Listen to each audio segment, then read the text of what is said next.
want to break the recording so we have all the presentations together. Okay. So now so you can go back to your Bhagavatam book. And so after talking of the 10 topics, then we have Sukadev Goswami talking about the first and the second topic, Sarga and Visarga, right? So what is Sarga? Can someone unmute and say what is Sarga and what is Visarga? Primary creation and secondary creation. Okay, and what is, can you elaborate, please? Primary creation is the creation done by the Lord, different universes, and primary creation is the creation of Brahmaji. Secondary creation. Okay, so if you see, starting from text number, starting from text number 10, we see how we start off. So primary, when you talk of Sarga as the primary creation, we start off the creation starting from Mahavishnu, right? Mahavishnu's desire to create and how he actually is glancing over the material nature and how there is Dravya, Karma, Kala, Swabhav, and with this, all how the living entities are impregnated into material nature, right? And then we talked about the Adi Devam, Adhyatmam, Adi Bhutam, right? All those aspects actually come in this section of Sarga. And then after that, we talk of the Virat Rupa, right? So Virat Rupa is a manifestation of the Lord, which has to deal with this material creation. And in that, we see how the Lord, he actually, how Pratna Mata was nicely explaining, the Lord desired to eat, and hence the organs of the mouth, and then the sense devata, and then subtle sense organ, and the element, all those four aspects. So we see the different desires of the Lord, and based on that, these four aspects are there: the gross sense organ, the subtle sense organ, the demigod who is actually controlling this, and then finally the element which is actually associated with that. Right? So these four, and that actually talks of the entire creation. And all that is actually before the creation of Brahmaji, because that is actually comes in the Visarga. So we are talking from Mahavishnu, from Karandaksha Vishnu, how the 16 elements are actually manifesting. Adibhuta, Adideva, Adhyatma, right? All the elements are manifested.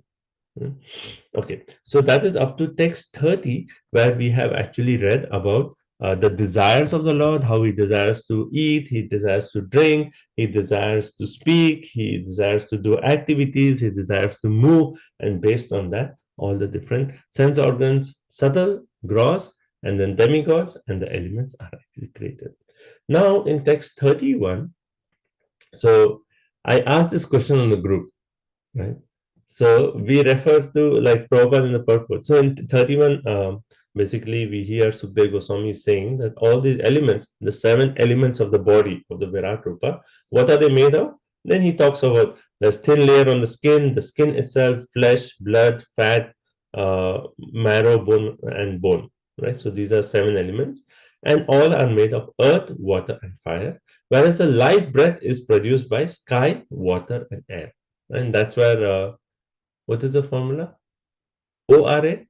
Was it? Okay, ORA comes, right? Because Sukdev Goswami is saying the life breath is produced from sky, water, and air, right? So hence, for good health, we need open air, regular bath, and ample space. But there is another aspect, because in this it says the 7 elements of a body, and there's this thin layer of skin itself, flesh, blood, and so on. So this is the breathing air of life is produced from this, and then this ORA is actually required for healthy vitality. But then also there was another part to the question I asked on the group: how does Prabhupada say we maintain our gross body? So one is our breath, right, life air. So we need ORA for that. Now, second is how do we maintain our gross body, healthy gross body? And Prabhupada said we need to have fresh produce from the earth, like grains, vegetables. When we have the fresh produce, there's actually there's a difference between, like, how we get vegetables from like the superstore, Walmart, Publix, all these things. And then these vegetables have been on the shelf for like weeks to months, and by the time we get those vegetables, all the aura, what's it called, ojas, or the energy of the vegetables is already gone. And that is the situation of our food in Kali Yuga, that all the energy is already gone. And hence here the point is fresh produce. And that's why Prabhupada, he actually had this point that for temples, we should have our own garden, we should produce our own vegetable and offer it to Krishna. Then that fresh produce is such a wonderful offering. So fresh produce of grains and vegetables. And we have in ISKCON, like many farms where actually in India, particularly, you see many farms where temples where they have like their own, land where agriculture is done, and that is offered. And even in New Vraj in Hungary, they actually grow their own grains, vegetables, offer it to the Lord. And if anyone has not seen that video, they should see the video about the New Vrajnam. It's so impressive, where Shivram Swami Maharaj is showing how they are growing the grains, and then from the grains, how they are making into the flour and making fresh chapatis right there, and then offering it to Krishna. It's like so natural and so wonderful, and you can see that devotion when everything is so fresh and nice, right? So fresh produce from the earth, like grains and vegetables. Second, fresh water. And third, Prabhupada says, is heat. Right? We are always used to being in this AC where there's no fresh air and there's no heat. So the body needs that kind of heat. So these three things he tells for the upkeep of the gross body. Right? So this our health formula is right here for the life air and also for the gross body. Okay, so that's 31. Then 32, we have already discussed up to 34, but just a quick overview. So in 32, basically here, there's an important verse where we see, let me just pull up my notes. Yeah. So in 32, we see is described that how the sense organs, right, they are actually attached. The senses. So basically, the point here is made that the senses are attracted to the sense objects. Okay, senses are attracted to the sense objects. Now, when the senses come in contact with the sense objects, then what happens? Then the mind creates impressions and says like, "Oh yeah, this is nice, but this is not so nice. This when I have, I feel happy. This when I have, I dislike it." So all those impressions are stored in the mind. So senses are attracted, gravitate to sense objects. The mind actually, it says sarva vikaratma. It actually stores, is subjected to all kinds of material experience. And why is the senses are actually attracted to the sense objects, and which sense objects are they attracted to? That depends on the modes. And the three modes are actually a product of the false ego. Because we identify with a particular object, or we identify, oh, I am so and so, I am this, I am a man, I'm a woman, I'm this animal, based on that false ego, then we are actually subjected to the three modes, and the three modes make the sense attracted to a certain particular sense object, right? And all those impressions are stored in the mind, right? So this is basically our material existence. But beyond all these, right? So what are the elements we have talked about? False ego, three modes of material nature, senses, sense objects, and mind, right? Five things. But beyond all this is what? The intelligence. And then here it's actually giving the point that the intelligence is the feature of deliberation or discrimination. So it is the intelligence which can actually say and decide, oh, my mind is attracted to so and so. Mind has all these impressions, and my senses are attracted to this object. But this attraction is so temporary, and I'm trying to enjoy this, but for so many long time, years or lifetime, and there is no pleasure. Hence, I should change my intelligence to look for something higher. So intelligence has that power of discrimination. And hence in third chapter of Bhagavad Gita, how does Krishna actually conclude the chapter? Arjun asks the question that what is that, even though we know that yes, karma yoga is so good, we should actually engage, do our activities and do it as an offering to Krishna. In spite of knowing all these, why do people do activities which are actually not good for them? They do it as if they are by force. And then what does Krishna say? Kama isha, krodha isha, rajuguna samudbhava. Because of our lust to enjoy material nature. But what is the formula? He says finally to the end, one should actually strengthen one's intelligence by spiritual knowledge. And that hence he says deliberate spiritual intelligence, DSI formula. We have to deliberate, we have to develop our intelligence. And how do we develop our strengthen our intelligence? By spiritual wisdom. So hence third chapter leads to fourth chapter of the Bhagavad Gita. And what's the title of the fourth chapter? Transcendental knowledge. Right? So Krishna is saying, okay, you have to strengthen our intelligence. How do you do it? By the transcendental knowledge. So here, hence, Prabhupada in the purport focuses on this point of intelligence. And he says that intelligence can change everything for the better. Proper statement. Intelligence can change everything for the better. And then through intelligence, one can actually attain salvation from illusion, right? Our senses are attracted to sense objects. All that, just through intelligence, one can actually change this whole thing. And by intelligence, one can detect what is the awkward position of this material existence. I'm trying to enjoy material nature, I'm trying to enjoy material nature, but every time my attempts are not successful. I don't get the real pleasure that I'm looking for. So that's all intelligence. Hence, we should inquire who, why, and how. Who? What is who? Who are we? Right? First question is who are we? Right? Then second question, why? Why am I subjected to the sufferings of this material nature? I don't want to have disease. I don't want to die. I don't want to have this temporary existence, but why am I subjected to that? So who, why, and how? What is how? How do I get out of this temporary existence and revive my original constitutional position? Okay? So all that is through intelligence. And hence the importance of studying Bhagavatam, importance of having this spiritual knowledge, spiritual wisdom, because that will strengthen our intelligence to answer this who, why, and how questions. Okay, so that is 32. Now let's move on to 33. Okay, 33. Maybe someone like to read the translation. I don't think we have a list, but maybe we can start with Arundhati Mati. Hare Krishna. Text 33.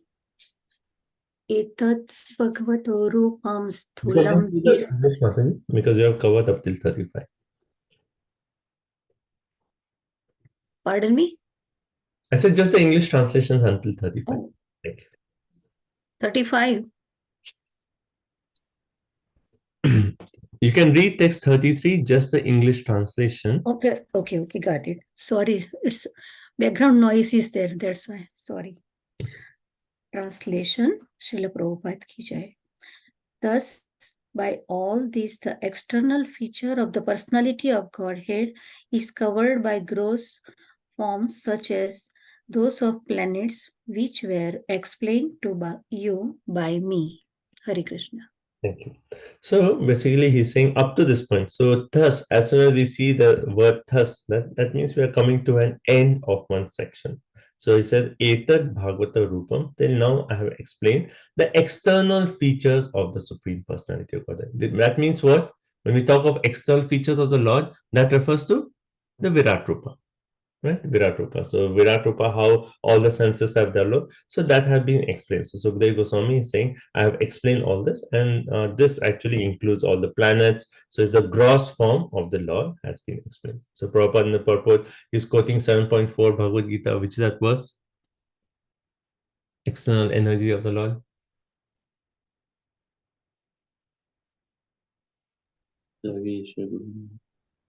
No, 7.4.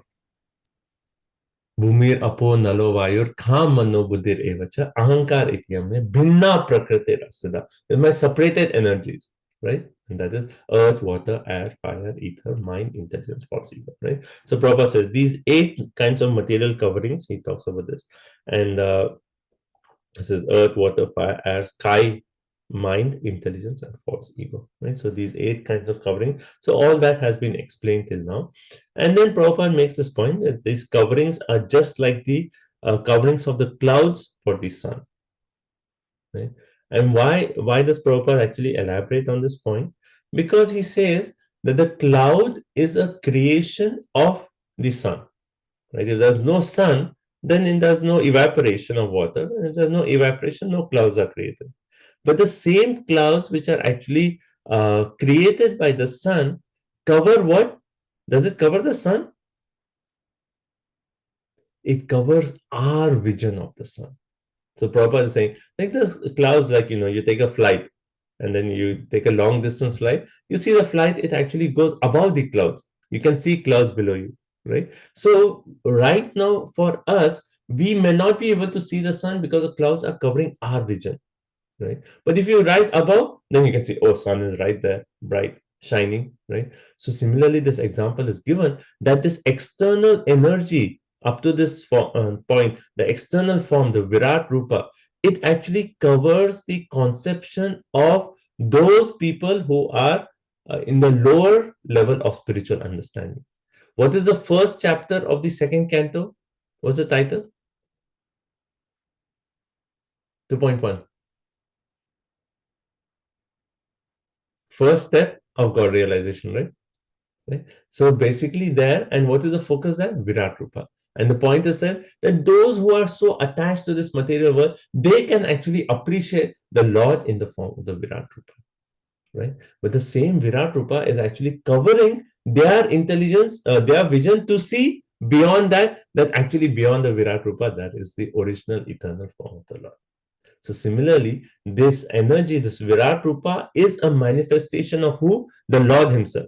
Just like the clouds are created by the sun, similarly, Virat Rupa is a manifestation of the Lord.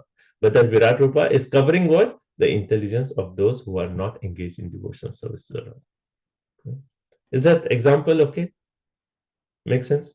Right? Comparison of the clouds, sun, and the Jiva versus the creation of the Virat Rupa, the conditioned Jiva who are in the lower stages of the spiritual journey, and the Lord himself beyond that. Okay, so, okay, 34.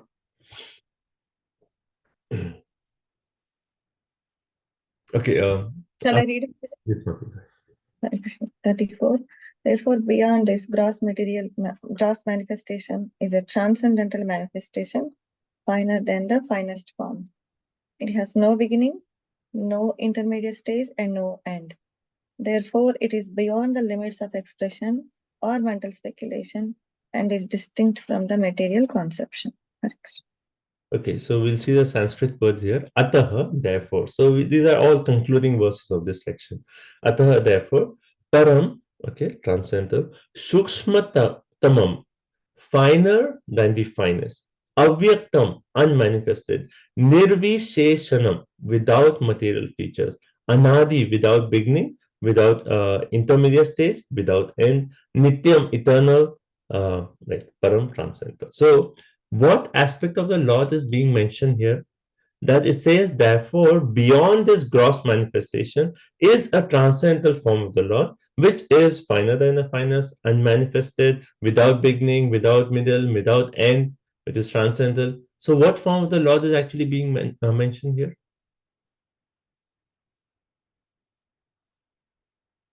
Virat Rupa. No, Virat Rupa is an external form, right? So he says, therefore, beyond this Virat Rupa, this gross manifestation, is a form which is finer than the finest, which is unmanifested. Virat Rupa is not eternal. It's manifested on some time, and then after some time, it is, it doesn't last beyond that. But here it is saying that is a form which is without beginning, without middle, without end. The transcendental form. Okay, transcendental, but which form of the Lord? Yes, sir. Yeah, Devanita. Sundar form. No, Paramatma form. no. Here it is talking of the Brahma. Brahma Jyoti, right? So Mata, you're right. So here it is saying beyond the gross, when we talk of the subtle aspect of this creation, that is the Brahman or the Brahma Jyoti of the Lord, right? And hence here it is used words saying Nirvisheshanam. Whenever we talk of this Avyakta, Nirvisheshanam, even in the 12th chapter of Bhagavad Gita, we see similar words that Krishna actually uses to describe what? The Brahman, the impersonal aspect of the Lord, right? So here it is, Sukadeva Goswami is saying, yes, beyond this gross manifestation is the Brahman feature of the Lord. Right? And Prabhupada, he elaborates on that verse, Nirvisheshanam. That means without material qualities, and that does not mean that there are no spiritual qualities, but that means no material qualities. There are qualities, but not material. Right? Okay, so 35, that's right. Anyone can read it because we don't have this today. Neither of the above forms of the Lord, as just described unto you from the material angle of vision, is accepted by the pure devotees of the Lord, who know him well. Right. So the previous verse cannot refer to Shamsundar because here it's saying both the gross and the subtle form, the aspect of the Lord, is not accepted by the pure devotees. Right. So even the pure devotees, they don't accept the Brahman. I mean, they accept it, but they don't actually worship the Brahman feature. They actually connect with Shamsundar Krishna or any of the forms in Vaikuntha, 200 or 400 forms of the Lord. So Prabhupada actually talks about. So there are two basically spiritualists we have read who are attracted to the Virat Rupa, and the other group who's attracted to the impersonal Brahma Jyoti. So the group which is actually attracted to the Virat Rupa, normally they worship what? They consider the Lord as, oh, all these demigods.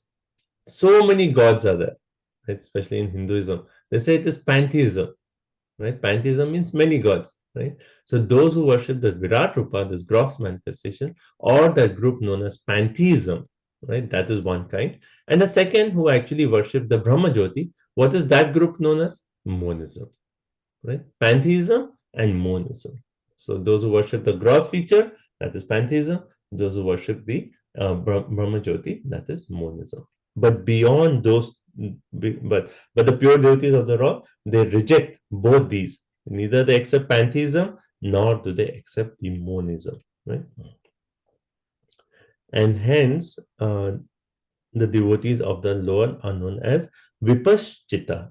Vipaschita means they are intelligent. The pure devotees of the Lord are intelligent, and they worship the form of the Lord, either two-handed or the four-handed personal form of the Lord, which is actually present in the Vaikuntha planets or in Goloka Vrindavan planets. Okay. So so Prabhupada talks in the three-part vibhuti. Right? Everyone remembers, right? Ek-pad and three-part vibhuti. Right? So Ek-pad material world. So in three-part vibhuti, so the devotees, they connect with the form of the Lord in three-part vibhuti. So either two-handed or four-handed form of the Lord. Right? Okay. Therefore, devotees are actually the most intelligent because beyond this pantheism, beyond monism, they have come to the ultimate conclusion of Shamsundar Krishna or Vishnu forms of the Lord. Okay. Okay. So up to this point, we have covered this aspect of Sarga. Now we will go and explain the aspect of Visarga. Right. So this is the last section of this chapter. I mean Visarga and then just conclusion of Canto 2. Okay. Is this aspect of Sarga okay? Right. We started from Karanaksha Vishnu, and then we talked of the Adhyatma, Adibhota, Adideva, and then we came to the Dravya, Kala, Karma, Swabhav, and how the jivas are impregnated. And then after jivas are impregnated material nature, we read about Virat Rupa, the different desires, and from that creation of sense devata, the different senses, the sense object, and the subtle and gross senses. Okay? So that's all in the aspect of Sarga. Okay. Now ready for Visarga, second aspect? Yes? Okay, Visarga. Okay, so now we can do Sanskrit also. So maybe I'll just, in my screen, I see a list how everyone is situated. So I'll just call upon you and you can do the Sanskrit and the English. Okay, so we'll start with Pratna Mataji. She's the first one on my screen.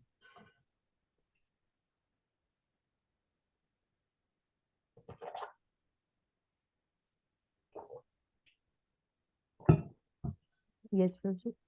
36. Savacha Vachatakaya Bhagavan Brahma Rupa Drika Nama Rupa Kriya Dhate Sakarma Karma Kaparaha. He, the personality of Godhead, manifests himself in the transcendental form, being the subject of his transcendental name, quality, pastimes, entourage, and transcendental variegatedness. Although he is unaffected by all such activities, he appears to be swinging. So it's very interesting. In this, we see there's Prabhupada is giving one translation. Vishwanath Chakravarti Thakur is giving slightly different, but the same meaning, slightly different. But if you see word to word how they have explained, a little bit different here. But we'll see. So here, we'll start with Vishwanath Chakravarti Thakur. So he actually says Saha. Saha, he. Who is that he? He is that Mahavishnu, Karandakshay Vishnu. That same Karandakshay Vishnu, Bhagwan, Brahma, Rupadrik, that Bhagavan has actually accepted the form of Brahma. Right? So if you see in Prabhupada, the word to word of Brahma is what? Absolute. But in Vishwanath Chakravarti Thakur, he's actually explained that Brahma to be Brahma, the creator of this material world. Right? So he says that Mahavishnu has accepted the form of Brahmaji, right? Brahmaji, and then he has created Nama, Rupa, Kriya, right? Name, form, and activities. So what is this name, form, and activities are there? So basically, Vishwanath Chakravarti Thakur is saying that from Brahmaji came the different living entities which actually had certain names. Like what? Like demigods, like cat, like a dog, like human beings, like all these different living entities. So they came named. So that is Nam, that is Rupa. A cat has a particular feature, a cow has a particular form, Rupa. And then Kriya, a particular activity. Right? We can ask Madhav here, we can say, how does a cow move? And then, right? So they have, so Nam, Rup, and Kriya. So from Brahmaji, so Mahavishnu has accepted the form of Brahma, and from Brahma, Nam, Rup, and Kriya has actually come of all the living entities all over the universe. And Vachya, Kaya, right? And because these forms are all different, we need to identify them. Hence, they are actually subjected to names and they are actually created with names. Oh, this living entity is a cow, yeah, or go, right? And so on. So that Vachya, Kaya, right? And then Sa Karma, Akarmana Para, right? So what does this last line mean? Sa Karma, Akarmana Para. That when Mahavishnu, he accepts the form of Brahma, right? Does he actually become entangled in the work? No. So that Sa Karma, Akarmana Para. So even though Mahavishnu is actually manifesting, expanding himself into Brahma, Mahavishnu is actually not affected by such work, right?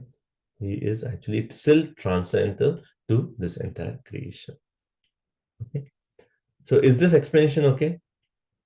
From Brahmaji, how Mahavishnu Brahma has come and Brahma has created all this Nam, Rupa, and Kriya, all the living entities. And this makes sense in the term of Visarga. Visarga starts with what? Creation of Brahma. Right? And then from that, all living entities. Now, Prabhupada in the translation, you see, he manifests himself in a transcendental form. So, Prabhupada in the purport is elaborating that sometimes Mahavishnu himself becomes Brahma. Not an expansion or not a creation of Brahma as a jiva. Mahavishnu himself becomes Brahma. And it said that when there is no qualified jiva to become Brahma, then Mahavishnu himself actually. So that is the translation Prabhupada is focusing on. So manifests himself in a transcendental form, being subjected to name, qualities, pastimes, antaraj, and variegatedness. Although he is unaffected by all such activities, he appears to be so engaged. So the last line is common from Vishwanath Chakravarti Thakur and Srila Prabhupada explanation. Make sense? Yeah, both explanations and how they are connected. Rebiji, I have one question, Yes.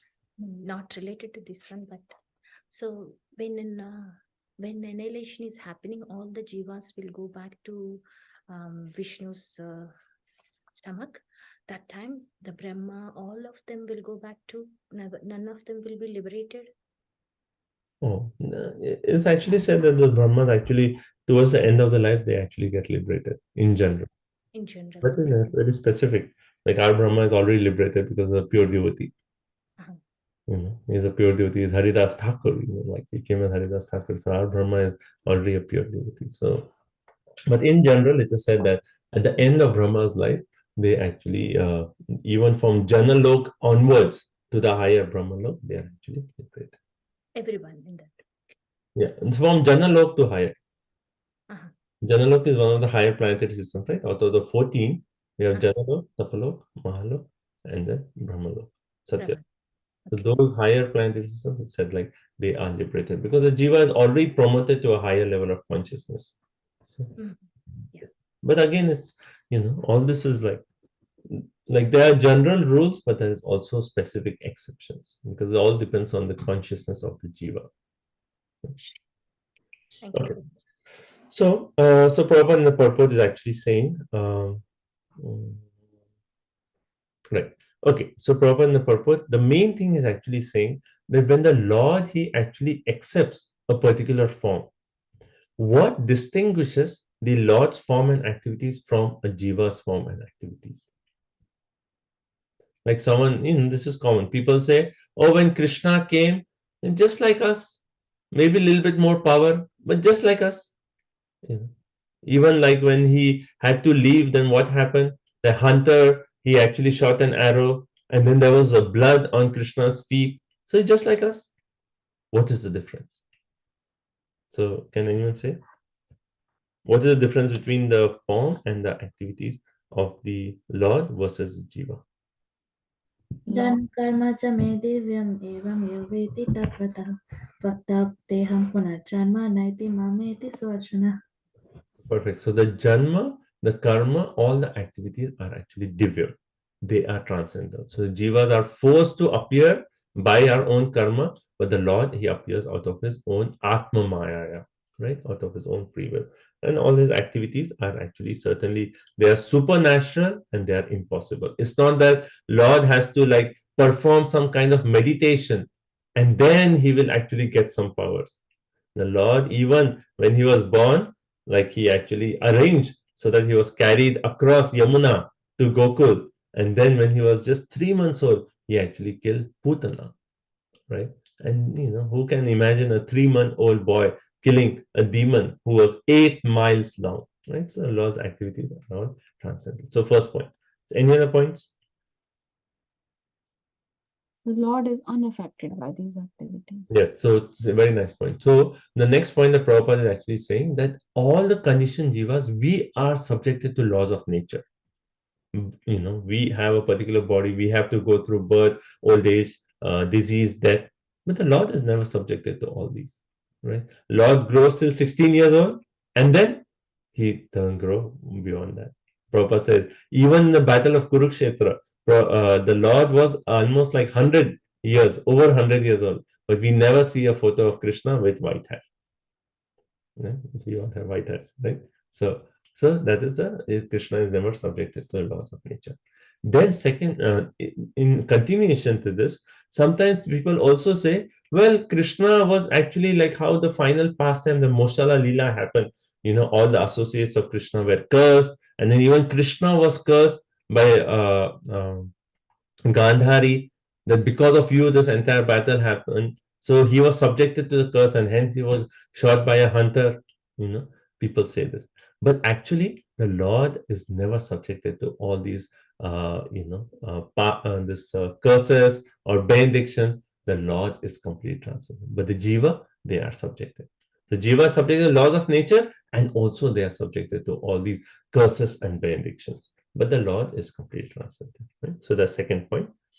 And then third point, anyone has from the 4th chapter of Bhagavad Gita? Namam karmani limpanti.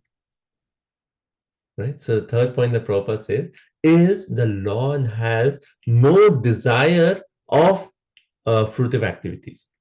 The Lord is actually, he is Sat Aishwarya Purna. He has all the opulence, all the wealth, all the beauty, all the knowledge, all the fame. What does he need? But the jivas, what is our uti? Uti, one of the topics of our Bhagavatam. What is our impetus? Our impetus normally here in this material world is we have some fruitive desire, and hence we act in this material world. But the Lord, everything that he does is only for his pleasure, only for bliss. Right? So that is the 3 reasons that Prabhupada actually makes in the point. Purport, and he concludes the purport by saying that the Lord himself is actually sometimes becomes Brahma.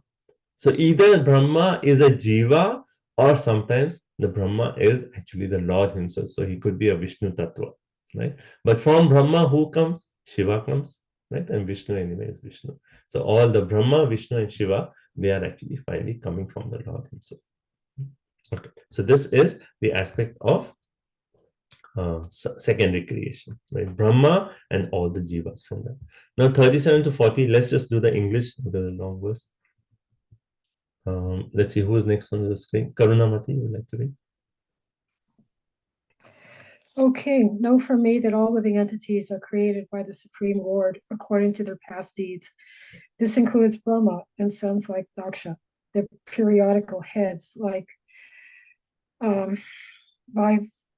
Vivasvarta Manu, and demigods like Indra, Chandra, and Varuna, the great sages like Bhrigu, Vyas, and Vasishta, the inhabitants of Pitraloka and Siddhaloka, the Kanaras and Gandharvas, Vijaharas and Asuras, Yakshas, Kinaras, and angels, the serpentines, the monkey-shaped Kim Purushas, the human beings, the inhabitants of Matraloka, the demons, Pishakas, ghosts, spirits, lunatics, and evil spirits, the good and evil stars, the goblins, the animals in the forest, the birds, the household animals, the reptiles, the mountains, the moving and standing living entities, the living entities born from embryos, from eggs, from perspiration, and from seeds, and all others, whether they be in the water, land, or sky, in happiness and distress, or in mixed happiness and distress. All of them, according to their past deeds, are created by the Supreme Lord. Right. So what happens in subcreation? In the secondary creation, all these living entities, whole list, they are actually created, right? Starting from Brahma to all the demigods, we read about Kinaras, Vidyadharas, Gandharvas, Chanaras, then sages like Bhrigu, Vyasa, Vashishta, and then demigods like Indra, Chandra, Varuna, down to the lower species, like going down to reptiles and then birds and then ghosts, spirit, lunatics, even everything, all of these, any living entity that we see in this material universe, they are all created from the Lord himself. So everyone is actually dependent upon the Lord, which is a verse in Bhagavad Gita where it says that all of them are actually created by the Lord. Yes, Sarva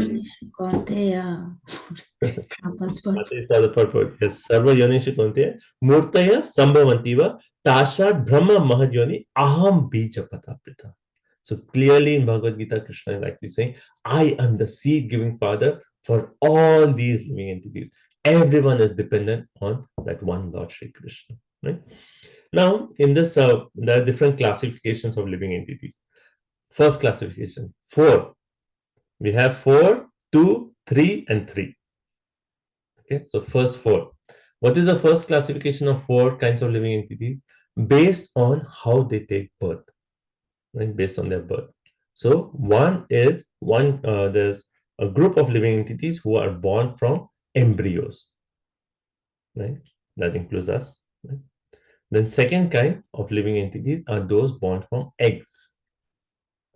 Third kind of living entities are those born of perspiration. And the fourth kind of living entities are those born from seeds. Right? So this is the first classification. So even if you see in the Sanskrit, this comes in different places in the Shastras also, where they classify the, if you see in Sanskrit, it says Chatu Vidha. Chatu means 4, Vidaha, 4 kinds of living entities. Those coming from embryos, eggs, perspiration, and seeds. First classification. Second classification is 2. Right? So 2 kinds of living entities. What is that? Based on their mobility. Either they are moving or they are not moving. Plants and the remaining living entities. Right? Second, third classification is based on 3. Right? Based on their dwelling. Where do they live? So where are 3 places where living entities live? Water, land, sky. Nothing behind that, right? Water, land, and sky, right? So that is third classification. Fourth classification is based on the emotional state of all jivas. That means they're either happiness, or they are in distress, or they are in mixed happiness and distress. So basically, this is like when Hiranyakashipu was seeing his list He should have come to this verse and seen everything. When he was asking the benediction from Brahmaji, oh Brahmaji, I should not be killed by. He should have just come. Oh Brahmaji, I should not be killed by anyone mentioned in Bhagavatam 2.10, 37 to 40. And then he had covered all the living entities in this material world, right? So these 4 classifications are that. 4 kinds of living entities, 2 kinds, 3 kinds, and then 3 kinds, right? Now, Prabhupada in the purport, he makes an excellent point at the last. He says, yes, there is a classification of living entities based on their emotional state, happiness, distress, and mixed state. But actually, in this material world, Abrahma Bhuvana Loka Punar Avartino Arjuna. Everyone is actually what? In a distressed state. That is the true fact. People think they are in happiness, but actually everyone is actually in distressed state. And hence, Prabhupada gives an example, like in a prison house. We are all in the prison house.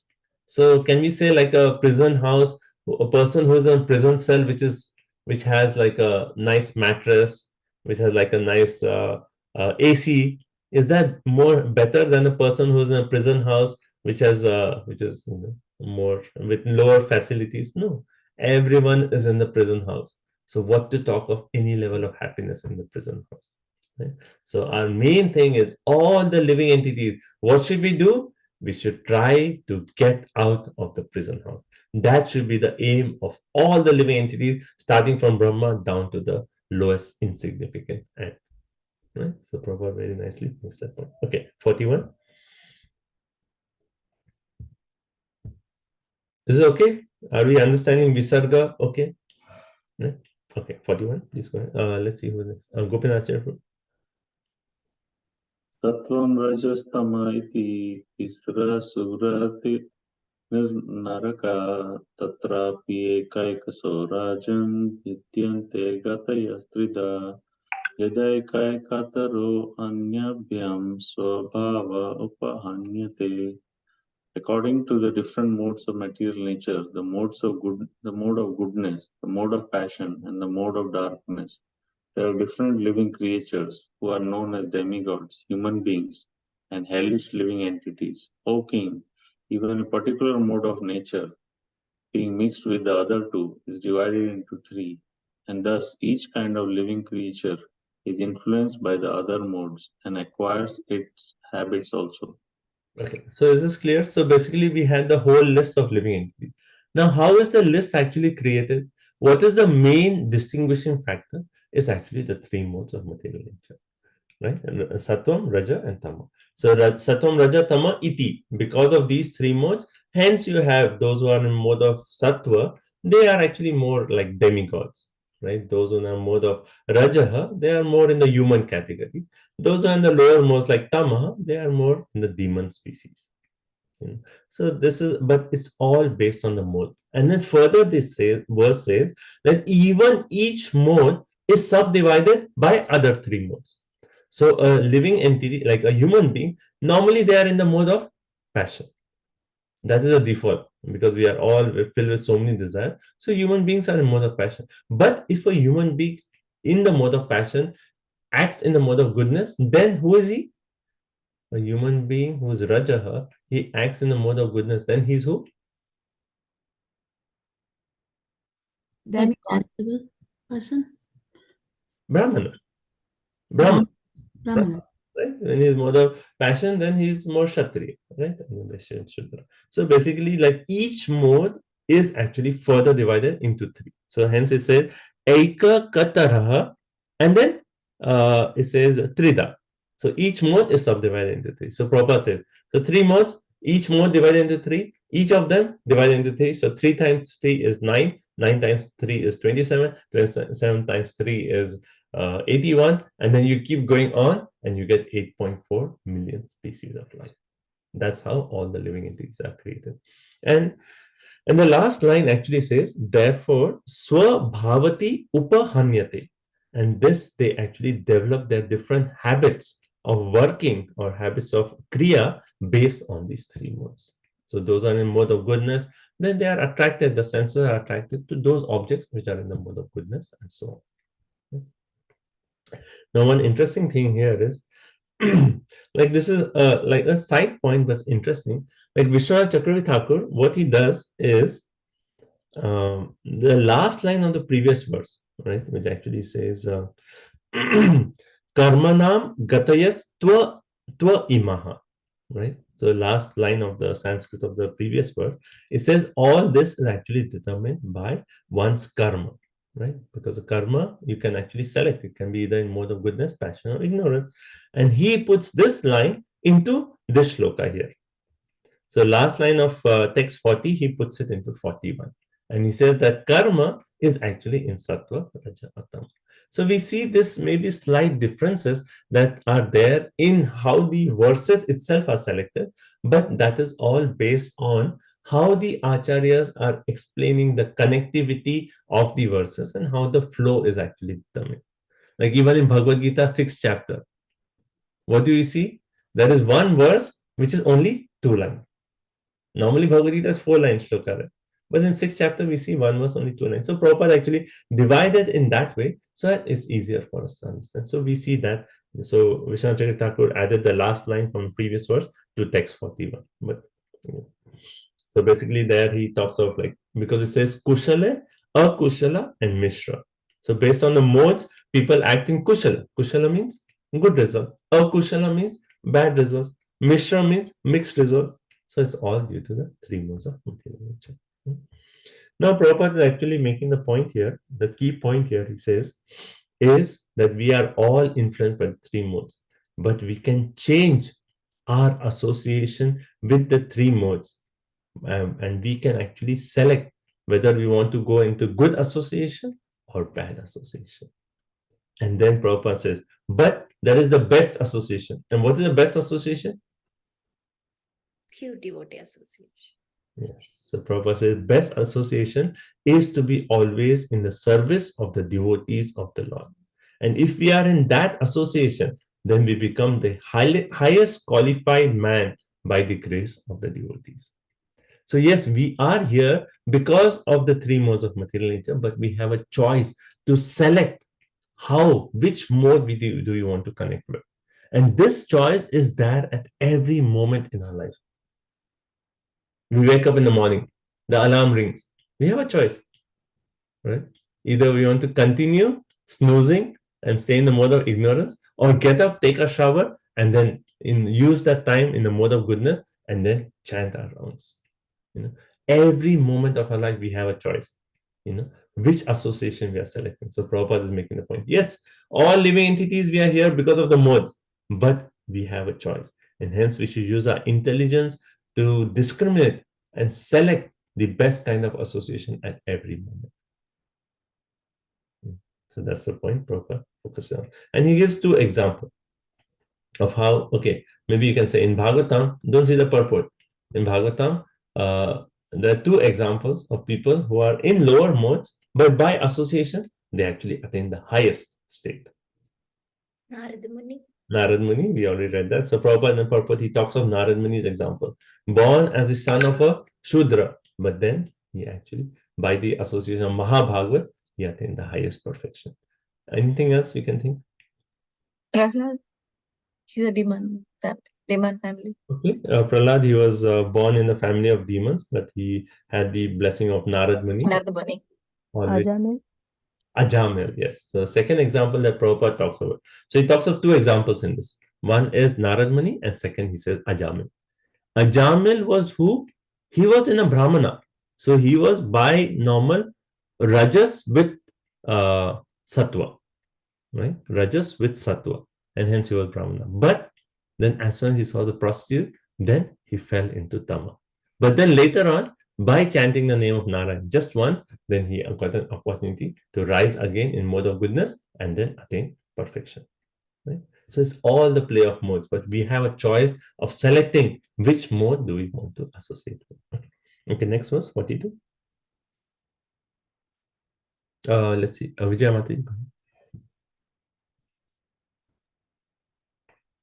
And then after this, Venkat. Sa evadam jagat dhata bhagwan dharma rupa dhrik pushnanti sthapayan vishwam trirena nara Suradhibhi.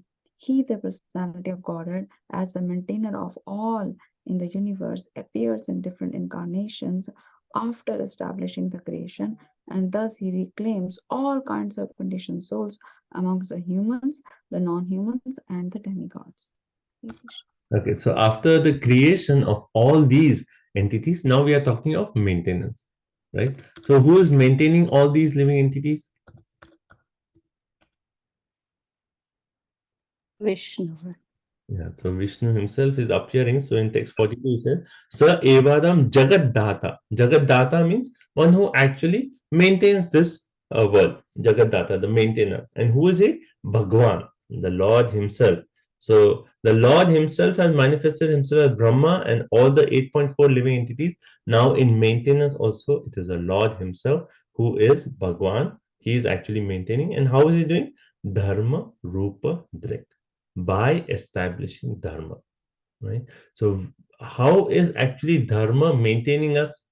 I'm sure everyone has heard this. In Sanskrit we actually say dharmo rakshati rakshataha. Have you heard this? Dharmo rakshati rakshataha. Like even in like I don't know if the Indian parliament, or they actually have this even in government offices, where they write this. Dharma rakshati rakshata. That basically, if you actually engage in dharma, then dharma will actually protect you. So basically, when the Lord is maintaining, how is he doing? Dharma rupadrik, in the form of dharma.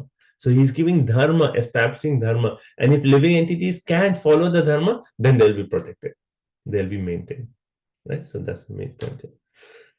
And yeah, and then which class of living entities does the Lord protect?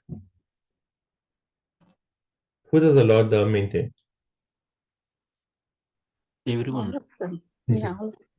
So here he says Triyan Nara Sura Dhabihi. So basically he says even he maintains the Tiryak, the lower than the human, Nara, the human beings, the Sura Adibihi.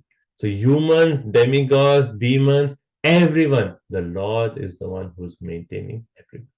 Right? Okay.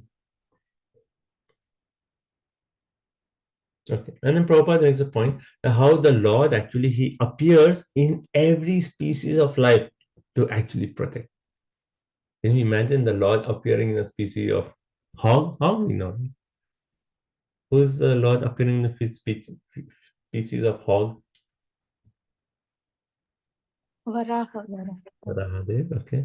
And then you can imagine the Lord is appearing in the species of fish. Matsyarupa. Imagine these are actually very low species. Like hog is like, people consider like the most abominable animal. Like in India, you see hogs in the street, like no one wants to go close to that. And normally with the sewage system, they're like bathing in the sewage. It's like so that. But the Lord, out of his mercy, has appeared in the form of a hog. Imagine how the Lord is so merciful that every species of life he wants to maintain, he wants to give them dharma, he wants to liberate everyone, and hence he's appearing in every species of life. And we, insignificant jivas, are so foolish or so audacious to say, oh, when the Lord actually comes in the form of a fish, that is actually Darwin's theory, that the Lord has to first come in fish, and then he has to come in tortoise, and then he will come in human.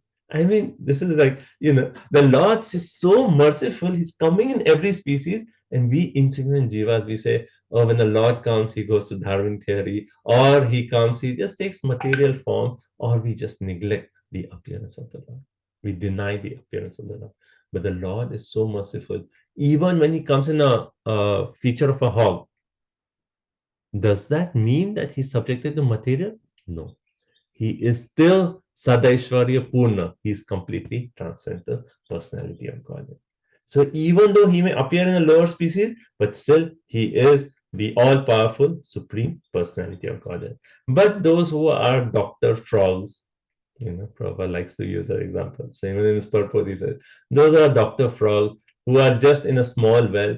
How can they estimate the vastness of an ocean? They cannot. Right? So Prabhupada makes that point. Okay, 43. Let's see, Venkat.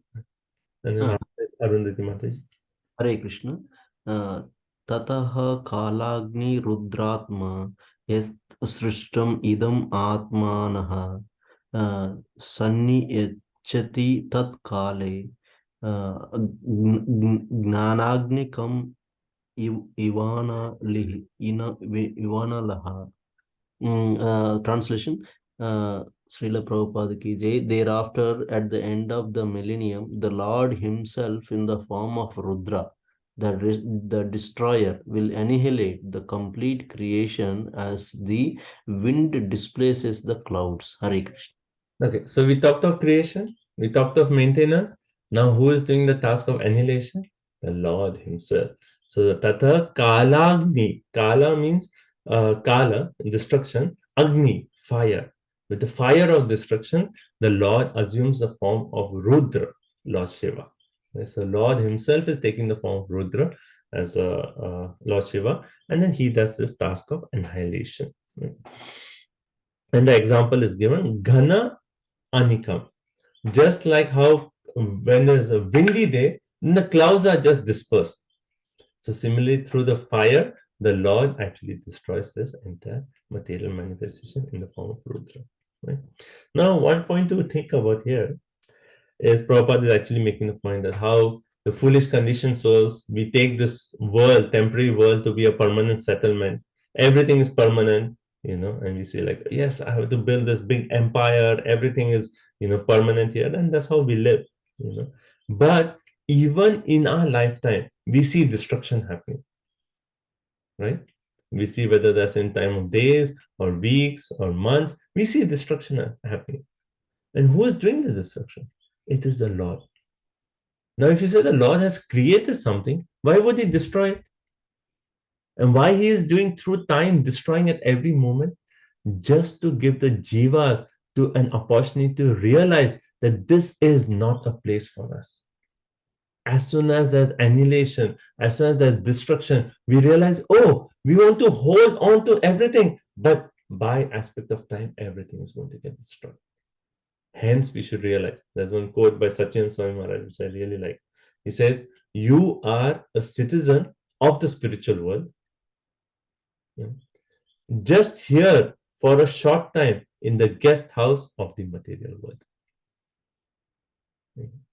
So it's very nice to meditate on that. Yes, the temporary nature of this material, when we see annihilation, why is the Lord annihilating? He could just say, yes, the jivas are here so that they can actually try to enjoy. And I can just create one universe. They can try to enjoy. Why am I annihilating what I have created? Just to give the jivas an opportunity to realize that, okay, we are, as long as we are here, we are going to go to annihilation. Let's get out of this. Let's come to a truly eternal position. Right? So all this is the plan of the Lord so that we can actually go back to him. Okay, so we have read creation, all the 8.4 million species, maintenance, destruction, everything is done by the Lord. Okay, now next verse. Arundhati Mataji.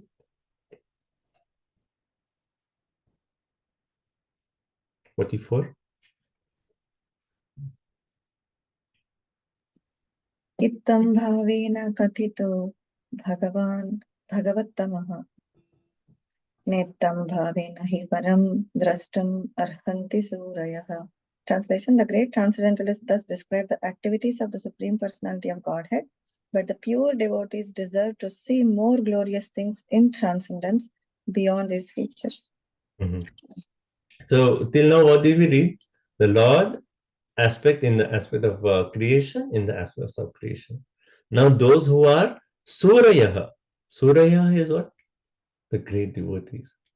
They are, yes, we understand, we appreciate the glories of the Lord in the aspect of creation. But beyond that, what do we really want to relish? The Lord coming and showing him different pastimes. Whether that is Varahadev, Vamanadev, Narsimadev, or finally Lord Ramchandra, or finally Krishna. We want to hear about those pastimes of Lord Sri Krishna. So though great transcendentalists, they describe these activities, but those who are pure devotees, they want to see the more glorious things in transcendental. They want to meditate on how Mother Yashoda is tying Krishna with ropes. And soon Kartik month is going to come, right? How? And that's what we want to meditate on. So Surya, the pure devotees, they focus more on the Ananda feature of the Lord, the transcendental aspect of the Lord. Right? So Prabhupada says the impersonalists, they are satisfied by knowing the Brahman feature. Those who are even higher, the yogis, they are satisfied by the Paramatma feature. But the devotees, we are satisfied only by the activities of the Leela of the Supreme Personality of Godhead. Right? And then Prabhupada goes, Bhaktya mam avijanati, yavan yes chasmi tatvata, tato mam tatvato gyata, vishate tad anantaram. So that word vishate tad anantaram means that devotees always reside in me. How do devotees always reside in Krishna? Because they always take shelter of the internal energy of Krishna. And when the Lord comes and shows his different leelas, that is a manifestation of the internal energy of the Lord. So the devotees always want to meditate on these pastimes of the Lord, and that is the pure devotees. And Prabhupada says the highest glorious association is in Goloka Vrindavan, where Krishna is playing with Surabhi cows. And that's what the pure devotees' highest aspiration is, to actually meditate on the pastimes in Goloka Vrindavan. Okay, 45. Divinity Mate, can you? There could be some background trouble. So, text 45. Nasya karmani janmado parasya no vidhyate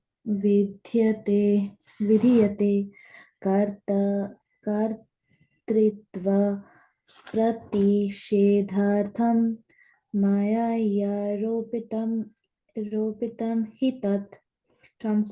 Translation. There is no direct engineering by the Lord for the creation and destruction of the material worlds. What is described in the Vedas about his direct interference is simply to counteract the idea that material nature is the creator. It's a very nice point is saying that till now we have read, okay, creation, who is doing it? The Lord is doing it. Maintenance, who is doing it? The Lord is doing it. Annihilation, who is doing it? The Lord in the form of Rudra is doing it. But now, is the Lord actually doing all these activities? No. The Lord actually, he does not have to personally, like how Prabhupada gives the example of the Atlas holding a globe. The Greek god Atlas holding the globe. The Lord does not have to personally do this. So whenever we are reading about the Lord doing this task, it is actually to make the point to the jivas that actually the material nature is not the creator. It is only by the Lord actually impregnating the material nature or empowering the material nature that everything happens. The Lord does not personally. So hence the word Prabhupada uses engineering. Prabhupada's like, you see the Prabhupada's selection of words. Engineering he actually uses. So there's no direct engineering by the Lord, but what is described in the Vedas is to actually counteract the idea that material nature is a creator. Right? Now, Prabhupada gives an example, just like a mother and child. Right? If someone sees that the woman is pregnant, she's actually, like the baby is growing in the womb of the mother, one may say, yes, it's only the mother who is responsible for the child. But one who is intelligent, who has received the knowledge, he knows that unless the father has given the seed, it's not possible for the mother to actually have a child. So similarly, unless Krishna has given the seed, it's not possible for material nature to actually create all these living entities. Right? So finally, it is the Lord who is actually the original creator, but he's actually impregnating the material nature through which everything is happening. So Lord is not directly involved with this, but he's actually indirectly involved through his energies. Right? So Prabhupada in the purport, he also gives this example of, he quotes Bhagavatam 1.1.1, the Lord is Dharmadya Yasya Atha Anvayat Itaratas Charteshu Abhigyasarat. He's supremely conscious, he's supremely independent. Right? So he doesn't have to do anything as such. But then Maya Dakshena Prakriti Suyase Characharam. When the Lord, he actually glances Adhyakshena, he's glancing over Maya, right? The material nature. Then all this material world is actually the creation, maintenance, annihilation takes place. Prabhupada quotes an example from Chaitanya Charitamrita, Aja Galas Tana Nyaya. Right? So what is that? This is the logic of the logic of nipples on the neck of a goat. That it may appear that the nipples on the neck of a goat can give milk. It just appears, but it actually never gives milk. So similarly, it appears that material nature is doing everything. People, they appreciate, oh, material nature is so beautiful. But who is behind this material nature? That people actually ignore. Who is Lord Shri Krishna himself? Okay, next verse, 40, where are we? 46, right? Okay, who's next? Mohan Prabhu, Lavamandi Matari. You have to read. Hare Krishna Prabhuji. I am. Maybe just let's do the English so we can end. Okay, Prabhuji. This process of creation and annihilation described in summary herein is the regulative principle during the duration of Brahma's one day. It is also the regulative principle in the creation of a Mahat, in which the material nature is dispersed. Okay. So now this creation, when does Sarga actually happen in terms of Brahma's lifetime? And when does Visarga happen in terms of Brahma's lifetime? Who can say? Sarga during the day. Sorry. No. No. Yeah. Visarga during the day and annihilation in the night. Okay. So Visarga at the every day of Brahma, when he wakes up, that is Visarga, the creation of 8.4 million species. Sarga, when does that happen? At the birth of Brahma. So once in Brahma's lifetime, that is the aspect of Sarga. Right? Is that clear? Sarga is creation from Mahavishnu, right? And that happens one, and the universe is created. And then Visarga is when Brahma is born, right? And that aspect of Visarga is happening every day of Brahma. The 8.4 million species are created. Okay, so here it is talking in terms of Kalpa, Vikalpa, and Mahakalpa. So we just need to understand these technical points. Kalpa means what? One day of Brahma. Okay, so let's see. Yeah, so first point is Sarga creation takes place at the beginning of the life of Brahma. Visarga takes place at the beginning of the day of Brahma. Is this point clear? The first point? Okay. Now, second point is explanation of this Kalpa, Vikalpa, and Mahakalpa. So, Mahakalpa is the entire lifespan of Brahma, which is actually 100 years. Mahakalpa. Okay, entire lifetime. Now, that Mahakalpa is divided into Vikalpa, right, which is actually the different days. So beginning of the life of Brahma, Mahakalpa, creation of Mahatattva, other elements. Beginning of the day of Brahma, creation of the bodies take place, that is known as Vaikritaha, right? And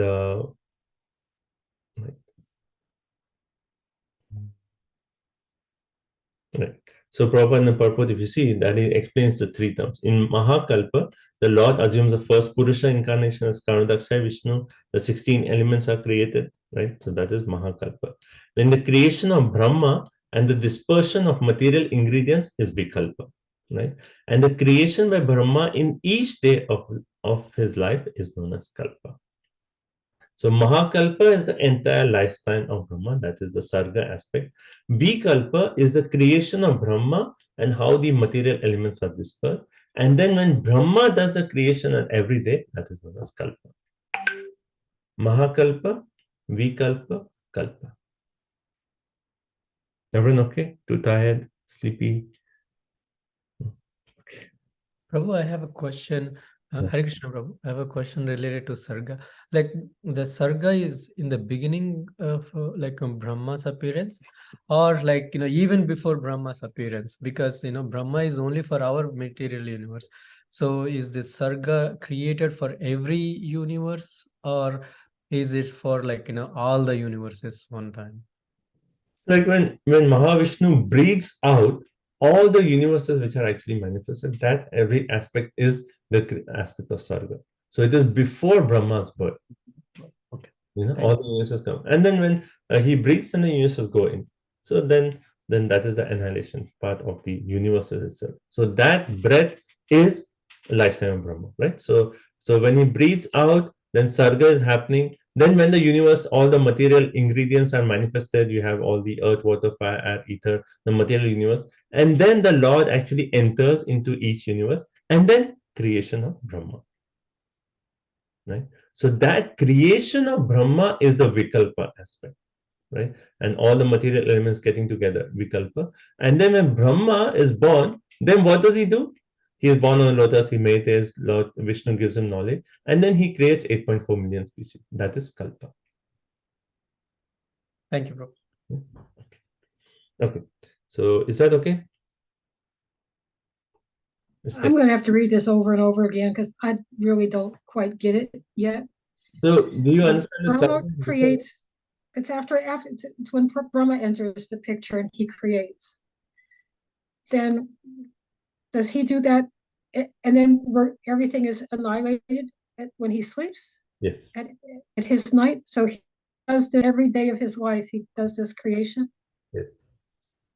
Okay. So imagine every day you wake up and you're like, okay, I don't have a house anymore. I have to create my house. I have to create all the people living in my house. Every day morning, Brahma does it. And every day he wakes up, he's bewildered. Like, where was I? I said, oh, maybe I should meditate and get some knowledge. And gets knowledge. And then he said, okay, now I know how to create. Oh, I have to create my house again. So that every day morning, Brahma actually does the task of creation. And that is Kalpa. So, Prabhu, like we see that Brahmaji does a tapa also for like thousands of celestial years. So that happens in the day of Brahma, like Brahma wakes up, yeah. So that is not like he's doing his 1,000-year days of his lifetime. No. Of the demigods, celestials. Celestials.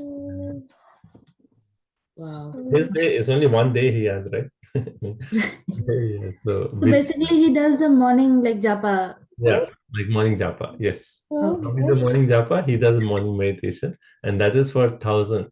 So we have to do 2 hours, and Brahma has to do for 1,000 celestial years. And then he gets knowledge, and then he does his creation. It's easy that Bhaktivinoda Thakur says Brahma Janma. Yeah, I don't want to be born as the Brahma averse to you, because even Brahma, every day morning he has to wake up and like, where am I? Okay, I have to do something. Why am I here? And then gets knowledge, creates and so on. Yeah. Like our japa, 2 hours of japa is actually our best time of the day. It should be our best time of the day where we're connecting with Krishna. But Brahma is out of bewilderment. Every day he's actually doing 1,000 years of tapa. But Prabhu, our japa, we don't get to see our handshake with Krishna, right? Every day. But Brahmaji does that every day. That handshake is also not every day. Right. Yes, but knowledge is revealed every day, yes. Yeah. But, we are like, it's just a matter of time, Mataji. And then when we are chanting the holy name of Krishna, then Krishna will. And like recently someone posted that on the WhatsApp group. A reporter asked Srila Prabhupada that, what was the question? Do you hear God? Do you hear God? Do you? And Yes, then Rameshwar Prabhu, he actually said, Prabhupada said, yes, I am in touch with God. The reporter was, God tells you, how is that possible? And Rameshwar Prabhu had to dilute it. He felt that he had to dilute it. And he said, no, the Lord is present in the heart of every living entity. And through that, he actually gives instruction to everyone. And Prabhupada said, what is this nonsense? Lord personally gives me knowledge. He talks to me. He tells me what to do. It's not just the Lord in the heart, Lord himself. So Prabhupada is directly in contact with Krishna, and Krishna is directly telling, not Paramatma, Bhagwan Krishna is directly telling. It's so beautiful. Krishna's name is not different from Krishna. We are associating with Krishna when we are doing japa. Yeah, so we have to just purify ourselves and come to the realization. Right? Okay, so last few verses, 47. Just let's do the English. Who's next? Lavang Manya Mataji? Yes, Prabhuji. Hare Krishna. What is that? Text 47. O king, I shall in due course explain the measurement of time in its gross and subtle features with the specific symptoms of each. Put for the present, let me explain unto you the Padmakalpa. So now he's saying that I will explain, like I talked of Mahakalpa, Vikalpa, and Kalpa. But I will elaborate all this further. That I'll tell you as the next topic. But let me now talk about Padma Kalpa. Right? Padma Kalpa. Now, what is this Padma Kalpa? Okay, so maybe let's just do one more. Oh, actually, sorry. Can you see the purport of the previous verse? In purport of text 46, can everyone just see that? So there's this entire list of shlokas there, right? And then after that, what does Prabhupada say? There are 30 kalpas of Brahma. Like how we have first day, today is October 1st, tomorrow is October 2nd, then October 3rd, 4th, and up to 30. So similarly, Brahma has these 30 days, but this 30 days has names. Like we say 1, 2, 3, but for Brahma it is Shweta Kalpa, Nila Lohita Kalpa, Vama Deva Kalpa, Gathantara Kalpa. So every day of Brahma has a particular name, right? It's not just like 1, 2, 3, right? So now, after this entire list, now Sukadeva Goswami is saying, I will explain you about the time, but first I will talk about what happens in the first day of Brahma. That Padma Kalpa is also known as Varaha Kalpa or Shweta Varaha Kalpa, but that is the first day of Brahma. And then Sukadeva Goswami is saying, let me tell you what happens in the first day of Brahma. Where are we right now? Which day of Brahma? Which day of Brahma in the entire month are we? We are in the first day of Brahma. Like October 1st, like that. First day of Brahma, right? So hence, Sukadeva Goswami is saying, I'll tell you about this first day of Brahma, this Pad Kalpa. Okay, and this is also known as Varaha Kalpa or Shweta Varaha Kalpa, because Lord Varaha in the form of white complexion actually appeared in this Kalpa. Okay, so we are in the first day of the month. Which month of the 12 months are we in? First month. So it is like January 1st. How we have January 1st? Similarly for Brahmaji, it is 1st of January. So it is the first day of the first month, and it is the second half of Brahma's life. So Brahma has lived 50 years. Now the start of the 51st year, 1st of January, is where we are right now. First day of the first month of the second half of Brahma, of the 51st year of Brahma, is where we are. And then within that Kalpa, where are we? We are in the 7th Manvantara, 28th Chaturyuga. Right? So we know exactly where in the time we are in terms of Mahakalpa, Kalpa, Vikalpa, and then in Kalpa, where we exactly are. Okay. So someone asks, okay, what is the date today? Then you can say, in terms of our creator Brahma, it is the first day of the first month of the 51st year. And in that, we are in the 28th of the 71st. We are in the 7th Manvantara of the, and in 7th Manvantara, 28th Chaturyuga. So, and in that Kali Yuga. So when we do Yajna, they actually go through all these and say, which time we are right now. Okay, 48. So now, Sukadeva Goswami is saying, I'm going to explain first day of Brahma. Can I read, Prabhu? Yes, go ahead. Shaunaka Rishi, after hearing all about the creation, inquired from Sutta Goswami about Vidura. For Sutta Goswami had previously informed him how Vidura left home, leaving aside all his relatives who were very difficult to leave. So after this, now he's saying, I'll explain about Padakalpa, right? And Sukadeva Goswami, right? And then after this, Shaunakadi Rishis, they are telling Sutta Goswami, Like Suta Goswami is saying, okay, now Sukdev Goswami said he's going to describe Padma.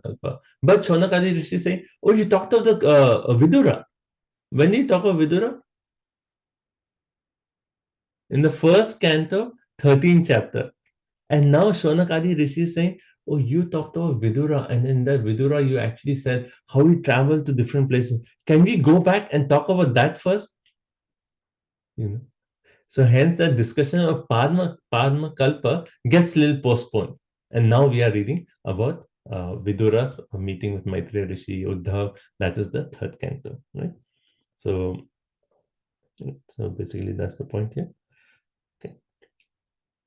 So basically in 1:13:1, it says actually Vidura's Tirtha Yatrayam, having learned from Krishna about the goal of the Jiva from Maitreya while on pilgrimage, Vidura came to Hastinapur with a desire to teach that. Right?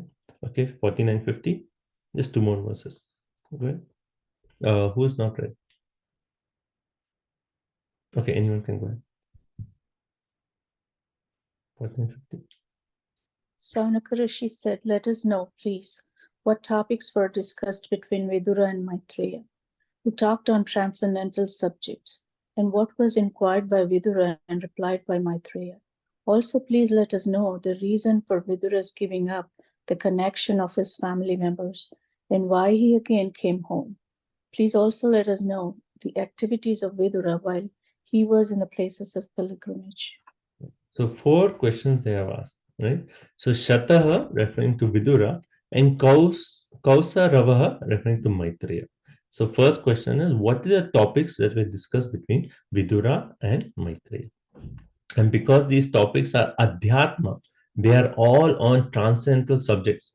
It says Samhi Ritaha. It is full of transcendental subjects. So hence we want to know that the topics between Vidura and Maitreya. First question.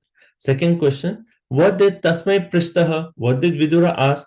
And Uvachaha? What did Maitreya Rishi answer? Second question.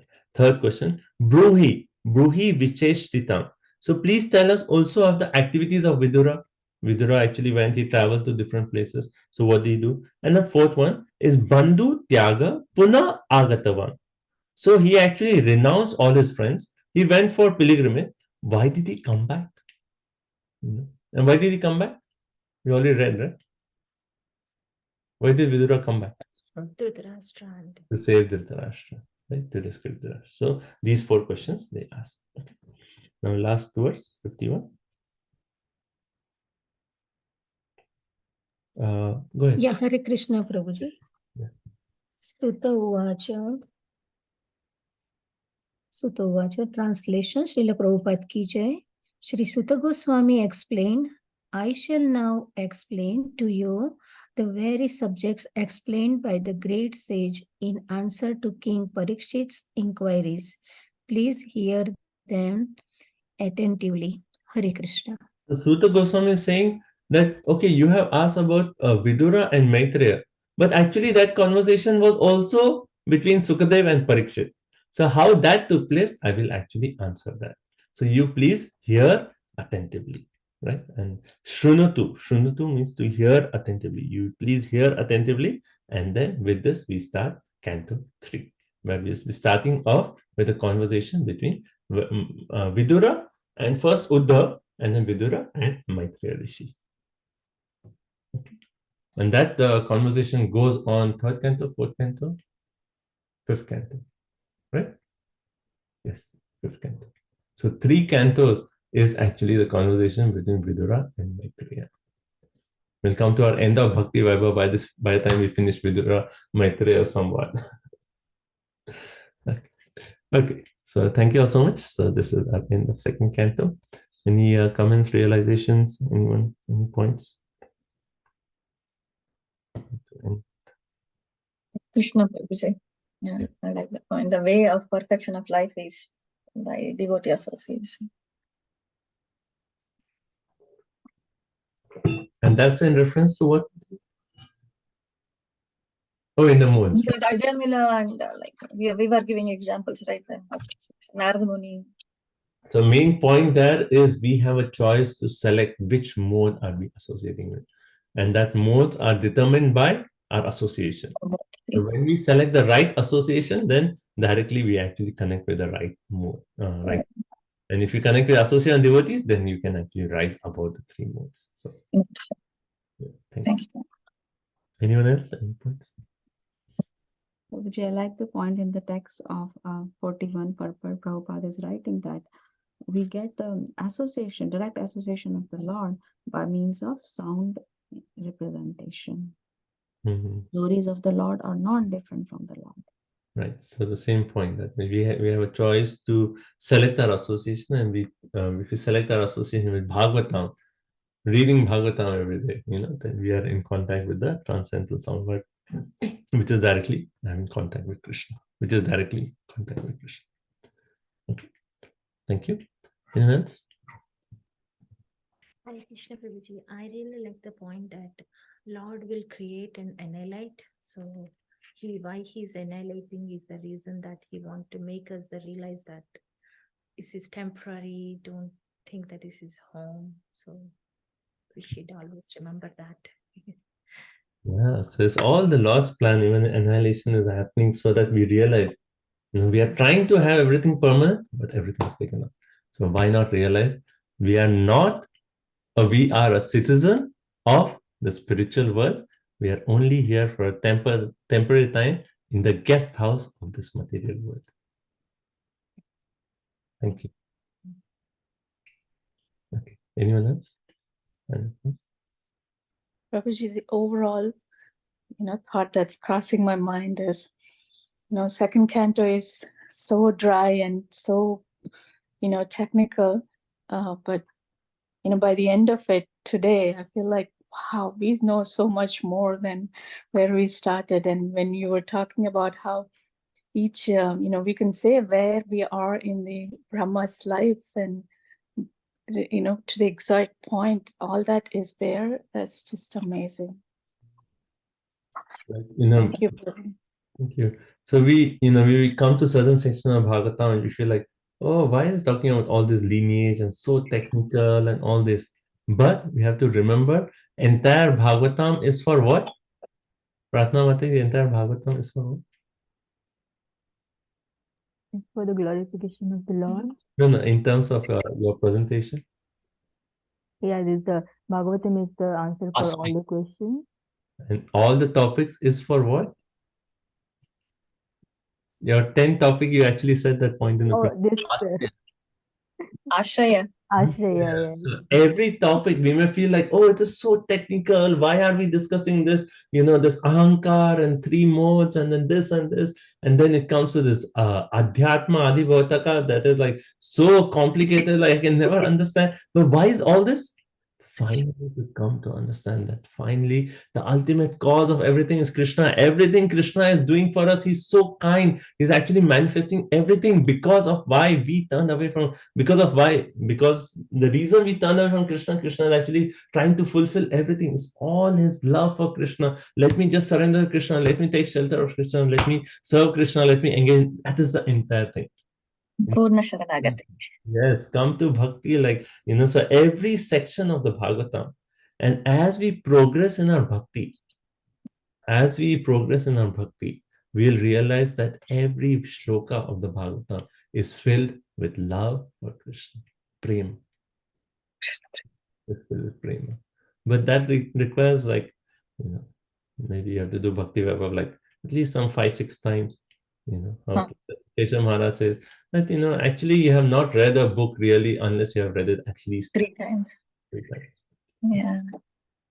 So as we read, and many of us may have that experience of Bhagavad Gita, because Bhagavad Gita we have read many times, but after reading many times, then you realize, wow, Bhagavad Gita is so amazing. At least personally for me, I get this realization that initially Bhagavad Gita was like, okay, maybe Bhagavatam is more, nectarian, these thoughts are there. But now, again we go to Bhagavad Gita, it's like, wow, Bhagavad Gita is so amazing, such an amazing book. So, similarly, every Shastra, Bhagavad Gita, Bhagavatam, every word is filled with love for Krishna.